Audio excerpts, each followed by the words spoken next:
So Corey's segment this week is IDK, my BFF Jill. Yes. I love it. I didn't know what to put in there. I'm dating myself. It was long enough ago that on Facebook, there used to be a thing called Pieces of Flair, where you used to like put these little buttons on a board and everyone had their own little board with buttons on it. It used to be on a button. That was like 2008. So it's that old. Oh, I Okay, had Jordan it in middle Eberle is school. playing his 1000th NHL game tonight, and I'm going to crumble into dust. Like sands through the hourglass. Truly, I am the Crypt Keeper. I don't want to hear it.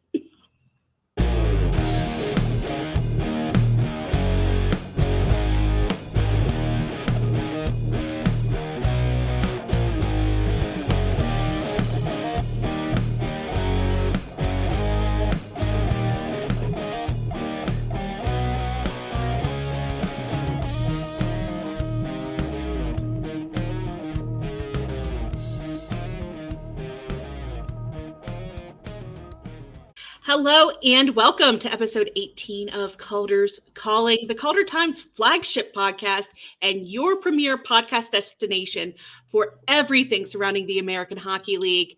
This week, I'll be your host. Hello, my name's Deana Weinheimer, and I'm joined today by the entire crew. We're finally back together, I believe, for the first time since pre-All-Star break. But I have Corey Swartz over here, and then Jay Foster's down low here. So how are you doing, guys? Good. Happy to be here. Happy to have everybody back again. It's about time. And, but before we kick things off, if you aren't already subscribed, you know what to do. Just like us, share us, subscribe, all the good things, So, yeah.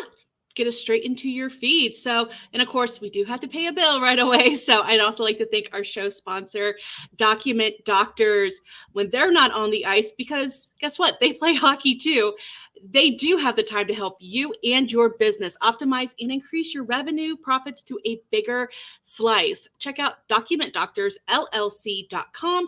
And don't forget to mention that the Calder Times sent you over to them. So as we start out every single show, we are going to get into some quick hits here before we transition into our 3 stars of the week and also into a little bit longer conversations in our individual segments. So quick hits. Jay has some news coming out of the Ontario Reign and AHL Player of the Week honors. Yeah, it's all happening in Ontario, or it is for my part of the podcast anyway. Ontario Reign forward Samuel Fagemo has been named Howie's Hockey Tape AHL Player of the Week. He had 5 goals and an assist, including both game winners for Ontario's games this week. They're currently on a 7-game winning streak. We are going to talk about them a little bit more, but I'm interested to know, can he replicate his performance this week? The Reign have 5 games between the 10th and the 16th.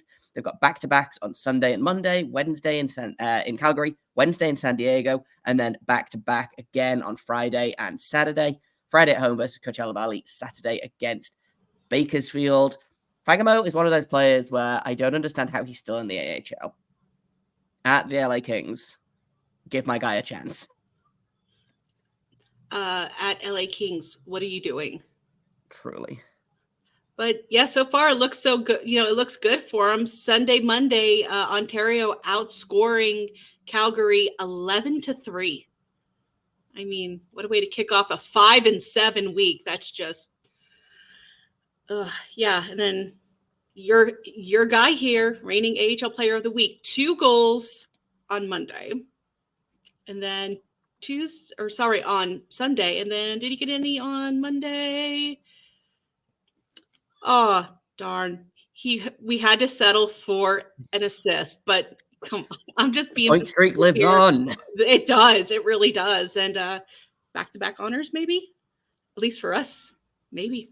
So, all right. But we're going to talk about some trade news here. And if you watched last week's show, you listened to my diatribe about, not really diatribe, but primer of how the trade deadlines work with the AHL, and how the NHL trade deadline impacts availability. If you haven't listened to last week's show, go check it out now and then come back here. But after the NHL trade deadline last Friday, the Montreal Canadiens actually teamed up with the New Jersey Devils. So the Canadiens acquiring forward Arnaud Durando from the Devils in exchange for forward Nathan Legare. Now, although both of these players are on NHL contracts, the trade actually happened well after that deadline again, but it is falling within the window for AHL eligibility. So neither player will be able to play for their new NHL team, but the way,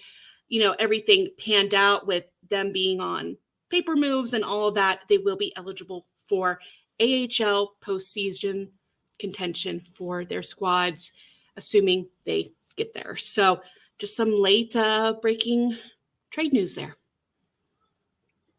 A little bit of a headache to try to keep all of that straight here. All we know is that if you're on a roster, you could be moved at any point still before Friday in the AHL, so it's always fun. But the first words you're going to hear out of my mouth are the usual ones. The Hershey Bears became the first team to punch their ticket to the 2024 Calder Cup playoffs on Sunday. They won in Charlotte on Saturday and combined that with a Springfield loss to Providence on Sunday to clinch a playoff spot. The defending Calder Cup champions still have plenty of work to do. I went in depth on that and some of the written side of the coverage earlier this week. We had 2 game recaps plus a feature piece to dig back on, and that is all available on thecaldertimes.com. Couple of teams are hot on the Hershey Bears' heels, though. The Milwaukee Admirals and the Coachella Valley Firebirds both have a magic number of 9 going into this week. So if you're not familiar with how magic numbers work, that is the minimum number of points, I believe, needed to clinch a playoff berth. So every time you win a game, your magic number goes down. Or if a team who is in the last available playoff position loses a game, the number also goes down because they then lose a chance to try and jump you. So 4.5 wins is the magic number for both Milwaukee and Coachella Valley right now. So we could be talking about some more playoff berths by this time next week. The North Division would like a word. The North Division is the Thunderdome, and everything is terrible in there. Yeah, the first 2 teams potentially, as of right now, to clinch are the Syracuse Crunch and the Cleveland Monsters, and their magic number are both 19 to clinch. That's I just put up the standings now to double check, but I feel like the North Division still has like 6 of 7 teams are above 500 this season, which is too many teams in one division to be above 500. So it's going to come right down to the wire with the North. It's ridiculous. Like every single team is above 500 points percentage. We've got the bottom 2 teams, Laval and Utica, are at a 509. Wild. I'm just, it's hard being in the North Division right now, but we're actually going to take a peek back over to the Atlantic Division real quick. With the Lehigh Valley Phantoms, forward Garrett Wilson was suspended for 3 games as a result of an illegal check to the head against the Wilkes-Barre Scranton Penguins back on March 9th. Now, he will be eligible to return on March 16th in the second game of a back-to-back versus the Providence Bruins. And the Lehigh Valley Phantoms, I mean, it's not a good time to have a player go out right now. They are currently first team out of the playoff race. They are in Providence. Bruins are kind of next team up to possibly clinch in the Atlantic Division. So bad time to have a player go down for a suspension, especially. Tuamala can't carry that entire team's offense, but he's going to play Wilkes. I was going to say, if you had to play Wilkes-Barre as many times as Lehigh Valley does before the end of the season, which they didn't actually get their season series started until like February, I don't think, and they still play each other like 12 times. They basically play each other once a week for like the rest of the season. And if I were them, I would start to get a little sick of that too. So I kind of see where he's coming from on that one. But anyways, to round out this segment, although the NHL trade deadline is come and gone, as we just talked about a little bit earlier, this Friday marks the AHL's trade deadline, where some deals can still be made. We saw that earlier with the Canadiens and the Devils exchanging players. It's kind of rare to see big trades occur on the AHL deadline, but there's still some teams that may be taking second looks at shoring up their rosters. So it's important to keep an eye on your team's news channels going into this Friday to see if any last second roster shaping is done. I was looking back in depth on this one a little bit earlier to see what the Bears have done in past years, and they have historically been quiet on this kind of day. So it's always kind of interesting to see, what, if anything, happens on these days. And, it's kind of like Christmas in July in a sense for us AHL fans. Well, and one thing to watch out for too, and this actually happened earlier on Tuesday with Henderson actually going out and signing a player to a professional tryout contract. They're bringing in Ryan Dzingel. He is no stranger to the NHL and the American Hockey League. He made his professional debut with the Binghamton Senators back in 2014. 141 AHL games, 88 points between that and the Chicago Wolves back in 2022-2023. 2 goals and 9 assists and 22 contests there. But I mean, a solid guy to bring in, and I mean, there's no risk to it. But we're probably going to see a few more of these moves, especially since some teams are kind of thinning out a little bit, some injury bugs and maybe like viral bugs going around some NHL teams right now. So who knows how many moves we're going to see. But to Corey's point, usually a quiet affair, nothing compared to the NHL.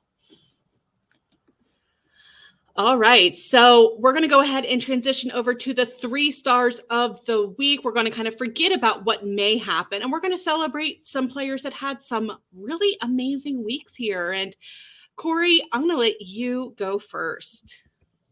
All right. Well, I was stretching my brain to try to find somebody that's not a Hershey bear, just to bounce myself out maybe just a teeny bit, sort of. But I kind of landed on Jackson Cates. He has 3 goals and an assist in his last 2 games with the Rockford Ice Hogs. He's pretty young. I mean, he's, still kind of a guy. This is only his 4th professional season that he's played in. And he's already bounced around a good bit. I was very shocked that the Philadelphia Flyers organization let him go a couple of years ago. He bounced around. He was actually traded partway through this season between the Bridgeport Islanders and now to the Ice Hogs. And as the Ice Hogs heat up, they have won 6 in a row. There's more on that in the CalderTimes.com for you to read about those Ice Hogs. But, he seems to kind of be finding his way. His point production has never really been better here recently. And just, kind of a young kid. It's kind of interesting. So he came into the AHL with his brother, Noah Cates. Noah Cates is now a full-time Philadelphia Flyer. Jackson was kind of let go and, is kind of now finding his stride here. Here, if you're watching on YouTube here, we have a couple of clips of his from over the weekend. And he is, a guy that, in my opinion, is crucial to the Rockford Ice Hogs' success. Kind of a diamond in the rough pickup for them, potentially. A high-skill guy that I think just hasn't really had a chance to flourish just yet. Yeah, Cates is a lot of fun, and he's going to be a problem, I think.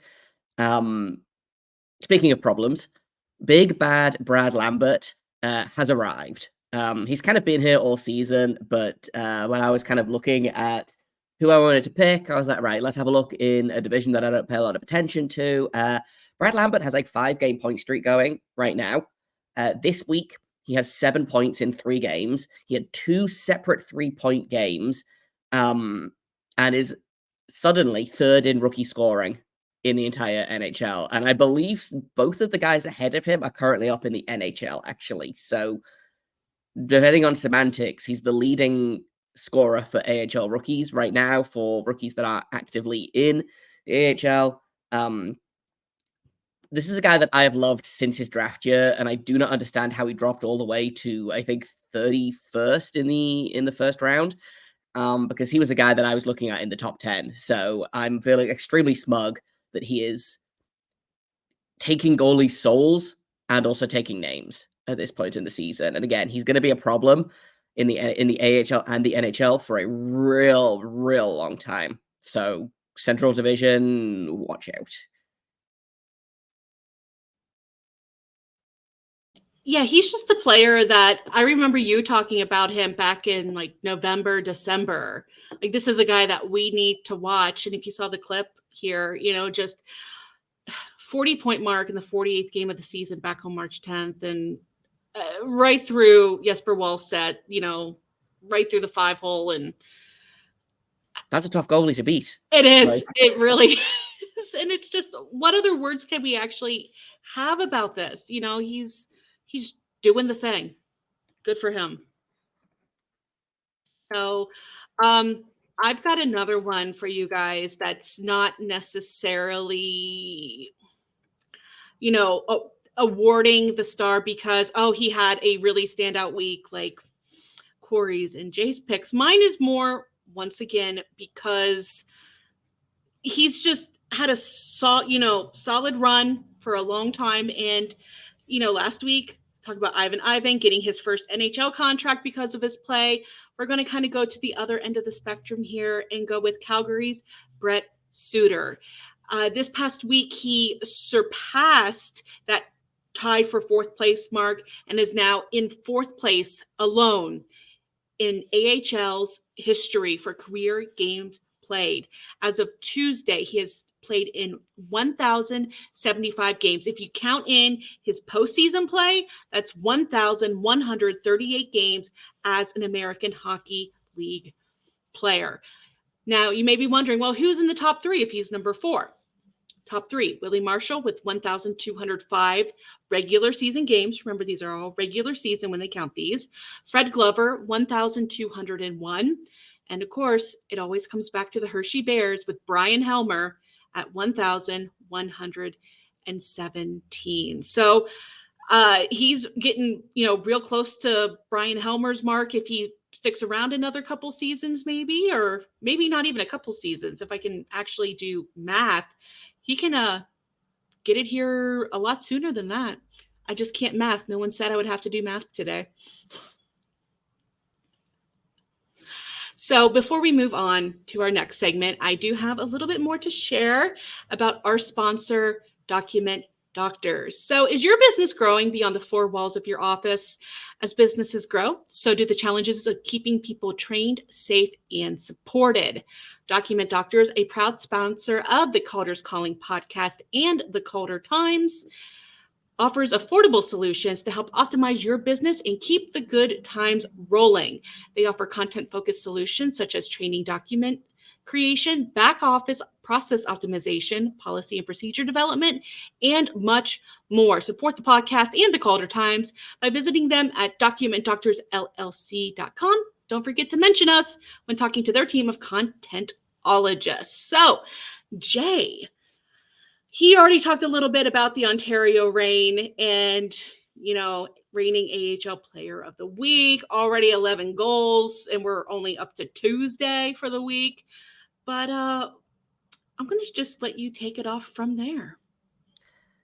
Yeah, the Pacific Division needs to be on notice, I think. The Ontario Reign struggled mightily last year, and this year have decided to take that personally, I think.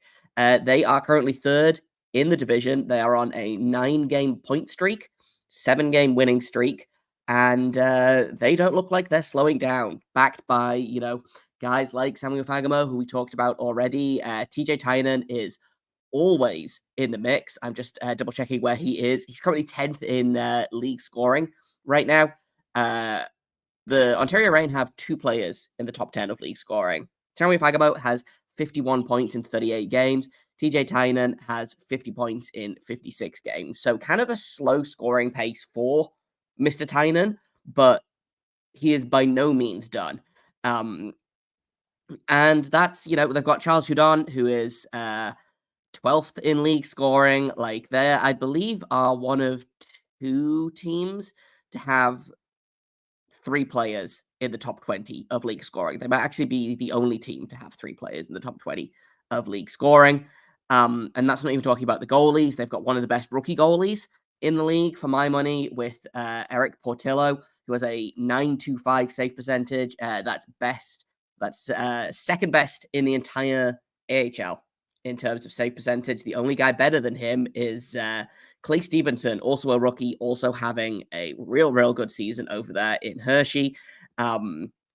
Portillo has a record of 17, 8, and 3. And he, again, could have been my choice for star of the week because this week he played 2 games, had a 944 save percentage against Abbotsford, and then a 974 save percentage against Calgary, made 38 of 39 saves. So, like, everyone in Ontario is getting it done right now, and they're beating good teams as well. It's not like, oh, they're beating a bunch of, like, not good teams. In the past, so far this month, they have beaten the Abbotsford Canucks twice, who are no slouches. They've beaten the Calgary Wranglers twice, who are also no slouches. They also have wins against the Gulls and the Barracuda, another win against the Gulls, an overtime win against the division-leading Coachella Valley Firebirds. That's everyone in their current win streak. It's just all happening at the minute in Ontario, and it's a lot of fun. Speaking of someone who is kind of attached to the team, I used to cover them a couple of years ago, and seeing them struggle last season, it's so fun to watch this team kind of come into their own again, and it's fun to watch again. Marco Sturm, I think, is going to be a good coach for a long time in this league. I'm just pulling up their record last season. They were 34, 32, 5, and 1. 74 points in the 72 games that they played. So far this season, in 56 games played, they have 68 points already. 31, 19, 3, and 3. So they are, I believe, if I'm remembering what I said correctly, they are 6 points away from matching the points total of last season. And they still have almost, I think, 16 games to play. Again, if I can do math on the fly, which is only maybe. Ton of fun. If you're looking for a bandwagon sneaky team to follow, Ontario might be the ones, because they might just do the dang thing, I think. Calgary's kind of fallen off a little bit. Coachella is always strong. Colorado is again another surprise team. Roadrunners have fallen off a little bit, but for my money, Ontario is maybe one of the hottest teams in the AHL right now. Do you think they come out of the Pacific Division? I would not be at all surprised if they did. It's tough. The Pacific is always a tough out. I believe the last time they made it out of the Pacific Division, or they made it out of the first round, I believe they immediately got stoned by the Colorado Eagles, who have beaten them in the playoffs several times in a row. But if they can get past, let me double check if the playoffs started today, I believe they would be playing. They'd be playing Calgary right now. I like that matchup for them a lot. And then they would probably go on to play the winner of Colorado Abbotsford in the division semifinals. So it's going to be tough for them. But if they can get over here's my hot take. Here's my hot Calder's calling take.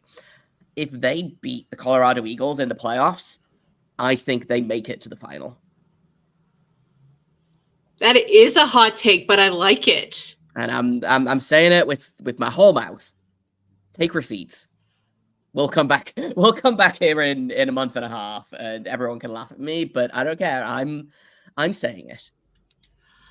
So can we just talk for just a few minutes about, because we've got plenty of time here, a little bit about how weird, or I guess I shouldn't say weird, how different the Pacific and Atlantic divisions are when it comes to matchups in the first round moving into the division semifinals. It's because there are 800 teams in the Pacific Division, and 7 of them make the playoffs.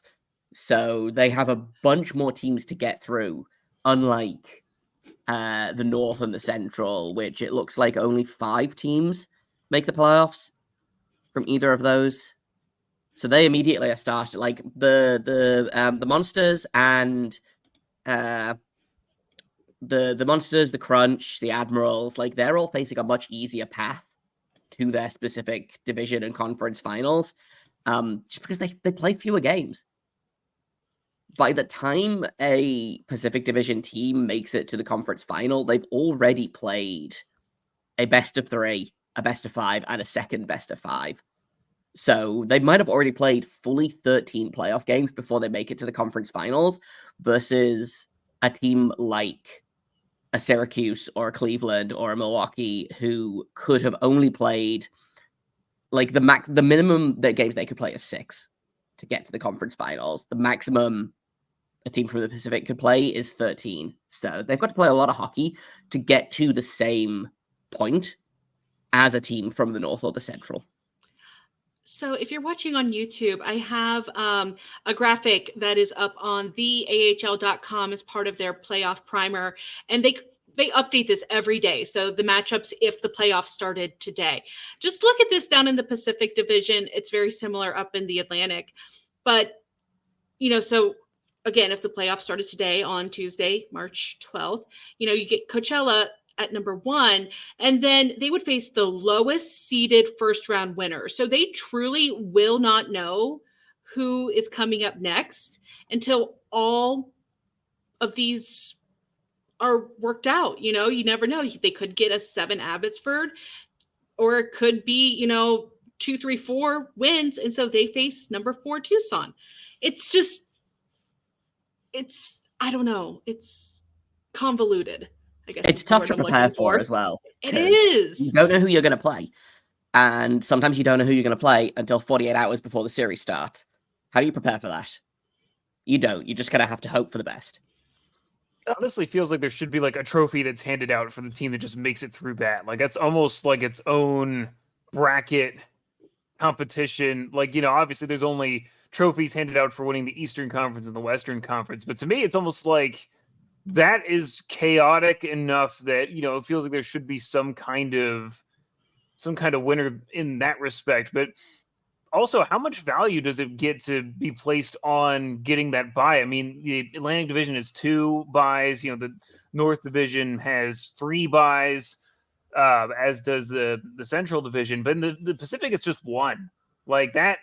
I mean, to me, it's like, obviously you get home ice advantage if you finish, in a certain higher seed type of thing for that best of 3. But nowhere else is it just that chaotic that the first place is just far and away the best prize you could possibly win there. But remember, when it comes to the Pacific Division, I asked about this back, not this past All-Star Classic, but the one in Laval back in 2023. I asked about possibly to AHL president and CEO Scott Housen, like, are there any potential talks about realignment or anything with that Pacific Division? And one thing he reiterates is those teams in the Pacific Division asked for this. They wanted to be a part of this.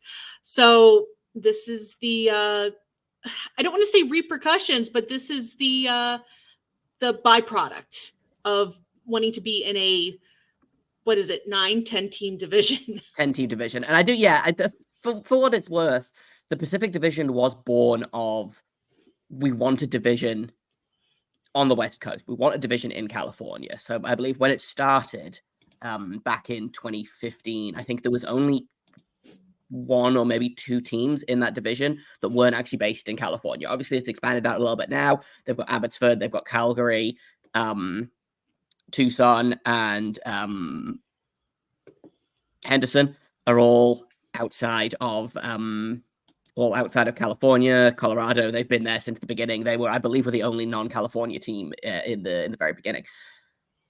They wanted to have a division there to cut down on travel, and I was looking at it and I was like, okay, but if you want realignment, who do you take out? Like, maybe Colorado, but then Colorado is just kind of hanging out in the middle of nowhere. There's no one that's really close to them. Like, my American geography is going to fail me here, but like maybe Texas is going to be the closest option for Colorado, and they're still, you know, a ways away in a different time zone. So like this is, I think, as clean as it's going to get for the AHL if they want to have teams in these places. And something that Scott Housen said in the presser for the most recent AHL All-Star game was, we don't want to leave markets. We like, you know, they hated that they had to leave Stockton. It was the right choice. And, you know, obviously they found a great home in Calgary with the Wranglers now, but they spend a lot of time and money entrenching themselves in places like Colorado, like Henderson, like Abbotsford. You know, like they don't want to leave these markets. They've done a lot of hard work getting there. So the Pacific is a crazy division, and it's going to continue to be a crazy division. I think as the NHL grows, obviously the AHL will probably expand with it. But as of right now, like this really does feel like the best option. Like this is the best possible way that the AHL can handle having all of those teams out in California, because at the end of the day, that's what this was from. This was, you know, teams like the Kings did not want to have to go to Manchester, New Hampshire to get their AHL guys, or the Sharks. Theirs was in Worcester, Massachusetts before they moved to San Jose. Like they didn't want to do that. The Canucks didn't want to go to Utica to get their AHL guys. So it makes for a crazy playoff run, but I think it's best for everyone to have it like this. But the big takeaway from that, other than me saying justice for the San Antonio Rampage, Central Division, please, it's just Ontario Reign. Watch them to move up, and I'm excited to see what happens with them, because that is a super exciting team.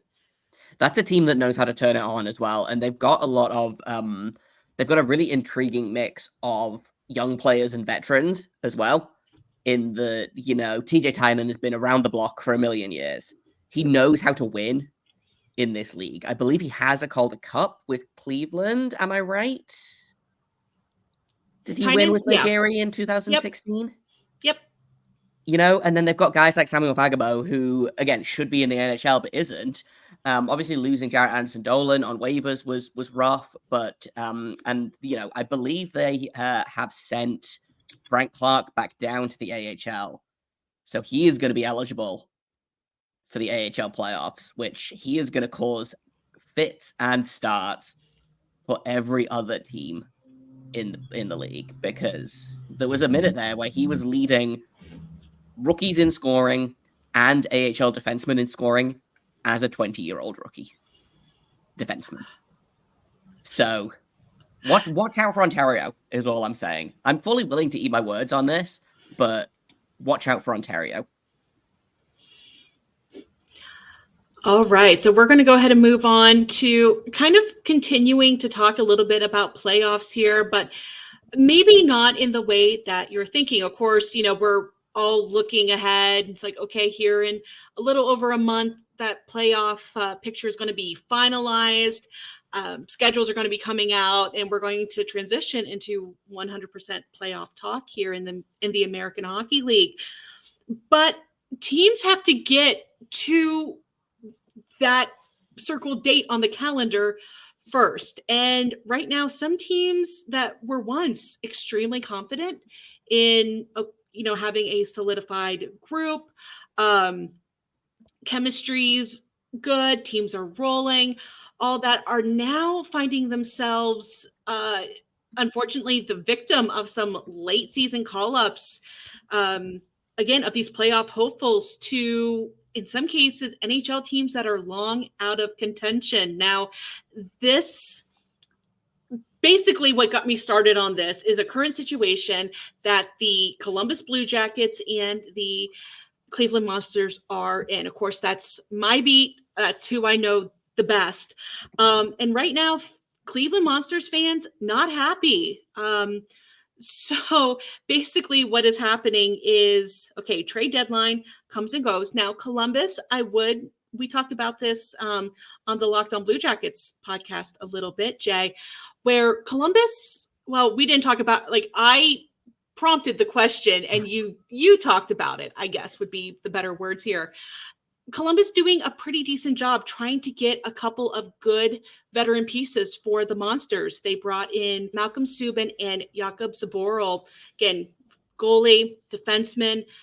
Unfortunately, though, with the Jackets, they also traded away a forward in Jack Roslovic. Well, then, unfortunately, there was an injury. There also seems to be a kind of bug going around the room, taking a few players out. And then suddenly, within the span of March 8th through today, March 12th, Cleveland has lost their top 3 scorers. Oops. All forwards due to call-ups of the big club. Now, of course, I would say rightfully so. The fans are upset.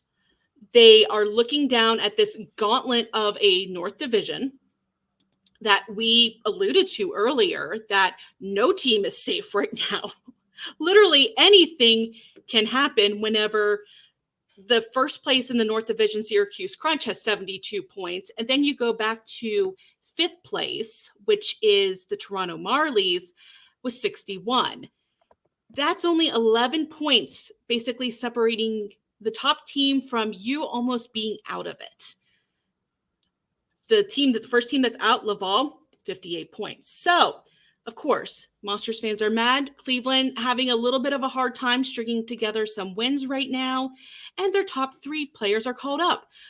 However, I just wanted to kind of sit down and analyze this with you guys and kind of talk about some of the pros and cons and how, yes, for the fans, this stinks. I mean, we get it. If I could be so bold, it sucks, especially when there is such a tight race. Team scoring is top heavy, as is with the Cleveland Monsters.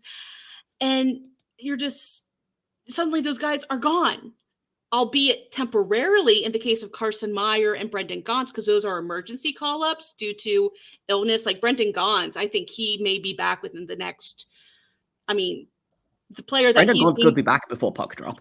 He won't make it in time to play the game, but yeah, he is pulled up literally so they have a 12th forward. I believe Kromachenko is a game time decision. Yes. So by the time we're done recording this, by the time you guys hear this episode, Brendan Gaunce will probably be back in Cleveland.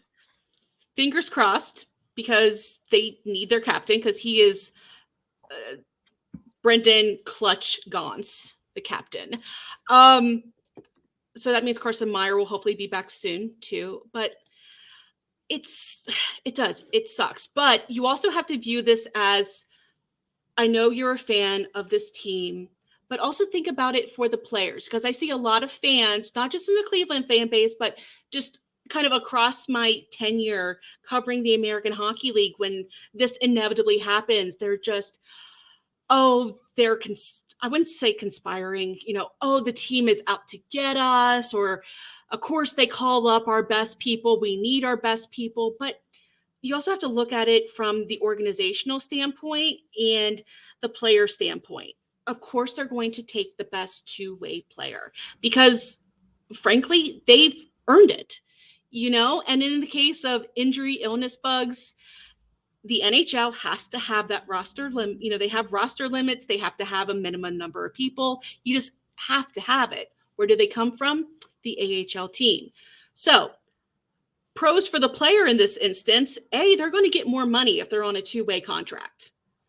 So in a way, they're being rewarded for that fine play that they've done in the American Hockey League. Let's get them up, get them ice time in the big show, which is honestly why I would say 99.9% of every player that's hit the American Hockey League, that's probably their end goal. Get to the National Hockey League. Get them up there, get to play. It's maybe not meaningful games, but it's important games, because guess who they're playing against? The top development guys of other teams that are in the same situation. So yeah, huge plus for that. But I also understand that it's a con for the fans, and we do promise the parent club isn't out trying to sabotage. In the case of this, truly their hands are tied. And unfortunately, the Blue Jackets literally don't have enough forwards under contract. Yes, With they don't. Fantilli out injured, Kent Johnson is out for the rest of the season. Patrick Laine's in the player assistance program. Like, I have a group of friends that we, complain about the Blue Jackets with outside of like my actual work covering the team. And we do think that the ghosts in Nationwide are just getting players sometimes. So, it does feel a little bit like this is the ghosts that are happening. And this is something that Corey and I talked about a couple of weeks ago, actually, as it affected the Hershey Bears on, I think, episode 15 or 16 of Calder's Calling. The AHL is a development league. Yep. We've seen this season what's happened when teams kind of want to try and win over development. Looking at the Chicago Wolves, they got mad that the Carolina Hurricanes were taking all their good players, and they were like, well, we want to win, so we're going to go independent, and it didn't work out great for them. It's tough. It is a very tough line to walk, but also I get it. Fans are mad that Trey Fix-Wolansky is probably. I think Trey Fix-Wolansky might finish the season with the Blue Jackets. Probably will. Because they don't have enough players. Depending on when Fantilli comes back, if he comes back before the end of the season, even if he does, they'll still be short a player. Just to Danforth is concussed, so who knows how long he's going to be out for. It's tough. I get it. But can you imagine, and I've gone completely blank, because it's later and I did not caffeinate enough today, on any other Blue Jacket that has an NHL contract right now. But like, if they'd left, for example, Carson Meyer or Trey Fix-Wolansky or Brendan Gaunce in the AHL and called up like Roman Ashan, who I don't think has an NHL contract right now, but just for the sake of argument, fans would also be furious about that. They'd be like, Trey Fix-Wolansky deserves to get called up. Why are we calling up this guy? And it's like, well, they can't win. They're going to be mad no matter who gets called up.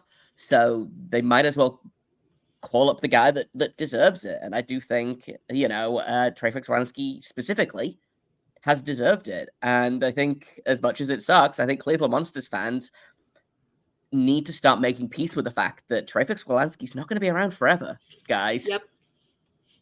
I mean, and I'm sorry to kind of like hone in on Monsters fans, because I have seen on the flip side quite a few of them also kind of saying a lot of the same things we are. And it's just, guys, this is a development league. Be happy for these players for XYZ reason. It's so it's so tough. difficult. I've experienced this. I've experienced this season as well. The Barracuda have called up a number of players, and or the Sharks, have called up a number of players from the Barracuda, and then just kept them. Like Justin Bailey, for example, was having an excellent season with the Barracuda, got called up, and hasn't been back down to San Jose since. Thomas Bordelot has just made his return to the Sharks. I don't know that he'll be coming back to the Barracuda anytime soon, because he scored 3 goals in his first 2 games in his call-up, Corey, I'm sure, has, again, I've gone completely blank on the name of literally every single Hershey Bear that exists, but how many times have you seen a player get called up this season, Corey, and then being like, well, I guess we're never going to see him again? Yeah, I mean, that exact situation, I was waiting for a chance to interject this one, but that exact situation's played out this season with Mike Scarbosa, who, was Hershey's leading scorer, is, what I would call a total centerpiece for the team. Was called up about a month ago, a little more than, it's right after the All-Star break, I believe. Packed his bags, headed to Washington. He went up for just the wrong amount of time, to the point where he required waivers to join the Bears. And it, as much as it would help the Bears, it simply just didn't make sense for them to expose him to waivers. We saw pickups from teams all the way up to the very last day of the deadline type of thing. So he is not eligible to come back and play for the Bears anymore this season. And, heard Todd Nelson talk about it a little bit. He said, we just have to adapt. He said, our center depth has taken a massive blow. They're waiting for, Hendrix LaPierre to come back at the end of the Washington season. He's been stellar up in Washington on a recall, as well as Ivan Miroshnichenko. But addressing the center depth is something that Hershey wants to do. And he even said we may have to look to address this at the AHL trade deadline, which is, what we're kind of patiently waiting to see how that unfolds going up to Friday to see, how they could pull off a deal. But that's just the nature of the business. I mean, you look at a team like Wilkes-Barre, who they had Alex Nylander traded from Pittsburgh to Columbus. I'm sure, you guys are, loving that. He scored a hat trick at one point, I believe, and is by all counts playing extremely well. But that was just a guy that Wilkes-Barre just lost. Now they did get, I'm blanking on the names here. In one of the trades that Pittsburgh pulled off for Jake Gensel, I believe. So that was a funny trade because they got to keep the prospect that they moved out in Ty Smith, because the Carolina Hurricanes don't have an affiliate. So they were like, you just stay in Wilkes-Barre. But they also got Vasily Ponomarev. Yes. Yeah, I was about to say something along those lines. I hadn't looked it up. I'm so sorry for butchering that name, but we do need to move on because we are going a little bit long here, and I apologize for having so many thoughts all of the time. But no, but one thing, life of the AHL, guys. Right, but I did want to say Corey was reading my mind because I did want to kind of end on the point that another pro on the team level for this is that these guys need to learn to play without these top players, especially come playoff time, because you never know when they're going to be sick. Gosh, knock on wood, they get injured or something happens. It's a totally next man up mentality, but I have it on good authority, Cleveland fans, that Stefan Matteau is practicing in a regular jersey. And I believe Nick Blankenberg is on his way back as well. So that's what I'm hearing. But everything is coming up Cleveland. But Matteau, that was a big definitely loss. That's huge for them right now. And so maybe they'll be back in time. And I don't know about Josh Dunn yet, so don't ask me about Josh Dunn. But the other two, so there are some reinforcements. Again, it sucks. I'm sorry. I'm in this with you. I hear you, but not all is lost yet. Or it won't be. You know what? Scratch that. Not all is lost yet. Everything will be fine. It's not the dog saying this is fine with the flames going all around him. It's literally dog drinking tea saying this is fine. We will be fine. No flames. Yeah. Unless they're in Calgary. The one thing I did want to point out real quick before we move on here is that, it's sometimes a good thing to kind of have those tests. You get to see, I know with Hershey, when they were really, really beat up with recalls, last weekend before they got, some guys back. It was a good test. I mean, we got to see some guys like, Bogdan Trineyev, for instance, who is a guy who's been relegated to the third line, third, fourth line most of the season. He's back there now, but he had to step up, kill penalties, go on the power play, even a couple of these guys, guys that weren't in normal roles there. And they did pretty darn well, if all things considered. So, you get to see some of these guys, they're kids too, a lot of times, that step up and take those roles. Is it sustainable in competitive divisions like the North Division, like the Atlantic? It's usually not. But, it's certainly one of those things. Those guys are the future for a lot of these teams too. I mean, look at a guy like Hendrix Lapierre, who was that guy last season and now is that guy that you just can't wait. You're calling him the centerpiece of a, potential Calder Cup run type of thing. So it's good to, kind of have that cycle of development kind of continuing here for sure. Well, we jinxed it. It looks like Brendan Gaunce won't be going back up I-71 tonight, and he is likely playing in Columbus. So good luck, Brendan Gaunce. I'm cheering for you. So Brendan Gaunce is either gonna play 6 minutes tonight, or he's gonna score 2 goals, and there is no in between. I'm going for the 2 goals because that's just who Brendan Gaunce is. He is a utility knife anywhere you need him at any level. So, Corey, we're going to go ahead and move on to you to close out our show. I would just like to say that every week on Calder's Calling, we've had a jinx. A couple weeks ago, me and Jay jinxed the Milwaukee Admirals into losing. We jinxed the Grand Rapids Griffins into losing, I think, after that. I would just like to see our jinx record has been phenomenal this season so far. I know it's been from the early on. Don't tell me whenever a player has a good game after I talk about them on the podcast, I always call it the Locked On Blue Jackets bump. What's the opposite of that? The Calder's calling dip, like the Calder's calling chasm. That's a good one. I like that. But don't tell me that we jinxed the great news that came out of Hershey, and then we talked about it so much last week, and it didn't happen with Evgeny Kuznetsov. I wanted that to happen so bad. Long time. It was. I heard a rumor today. I don't know how true it is that, basically as soon as Kuznetsov cleared waivers and joined the Bears, that Carolina was working out a deal for that. So I'm going to say it was not us. That's been in the works for far too long here to be a thing. And the Bears got Matthew Phillips back. So in a strange roundabout way, they got somebody of a high caliber back. So all is well that ends well. But guys, I didn't really have a great segment that matched wits quite with what you guys had on tap. So I figured I'd just stick with my roots here and talk about the Atlantic Division, because it's kind of getting spicy in the Atlantic Division. And I kind of love it because I am a Hershey Bears beat writer. So I get to just sit atop of everything. And I just get to kind of point and laugh at everybody at this point, not in a mean way, but just in a gee, that's interesting, I don't have to worry kind of way. So I'm here for it. But we were talking about a little bit earlier, the Bears are the first team to clinch a playoff spot at 88 points. They enjoy a healthy 13-point lead over second place Providence. They are a healthy 22 points above second and third place Wilkes-Barre and Hartford. And that's in the territory of earning one of those all-important buys in the first round of the Calder Cup playoffs. I do not wish to relive the 2021-22 season with the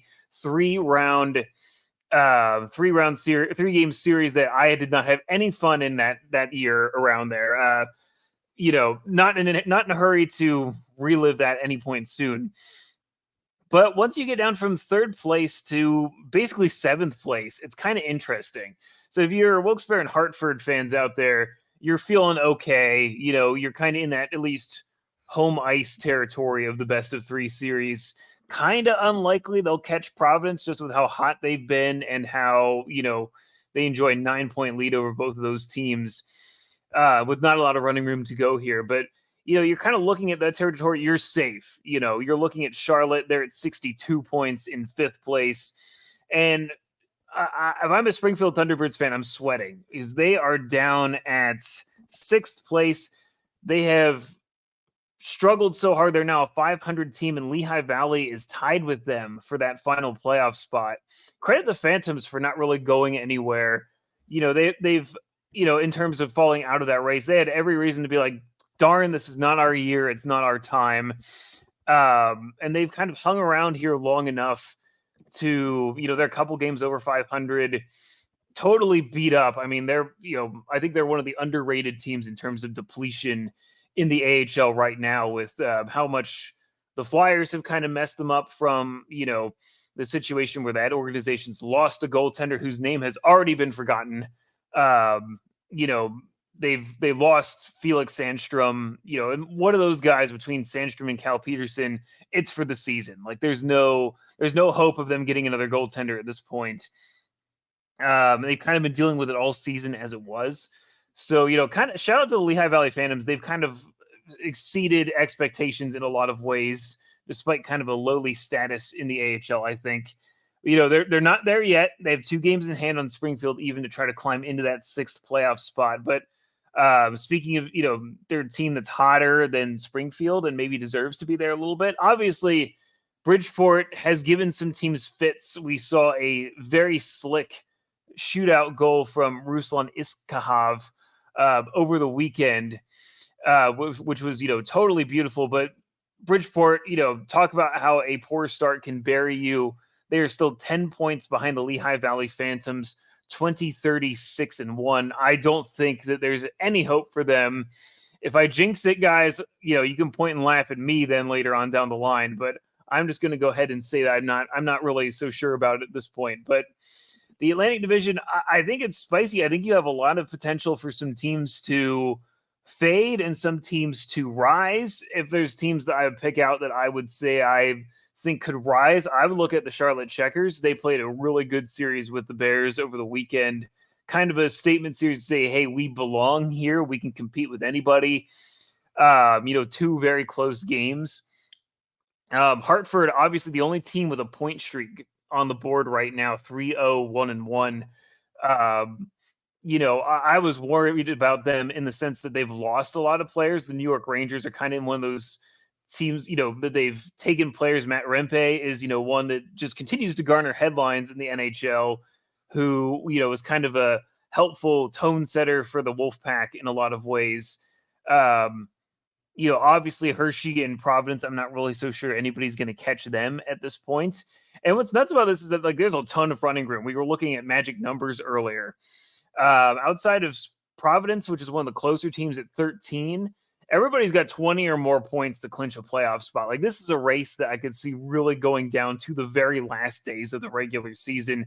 And is wild, especially considering a lot of these teams only have 15 games left to play in the regular season. So again, I am wearing my little crown and, being on my Hershey beat. I don't have to worry anymore, which is fantastic. But this is just going to be a fun race to watch. And I think, it'll be a playoff series inside of a playoff series coming down to the wire with some of these teams on the outside. All right. And that is actually going to do it for this week's edition of Calder's Calling. If you'd like to check out our coverage of the AHL in written form, please check us out online at thecaldertimes.com. And you can follow us on all social medias at the Calder Times. And again, please subscribe and rate our podcast. Share it with anyone you think that likes hockey. And finally, we would like to extend a final thank you to our show sponsor, Document Doctors, and also keep a lookout here very soon. We will be having a new AHL podcast called the AHL Pre-Show. Episode 0 is out now. Episode 1 is in the works, hoping to get that for you very soon. But until next week, we hope that your team wins, and we'll see you next Wednesday.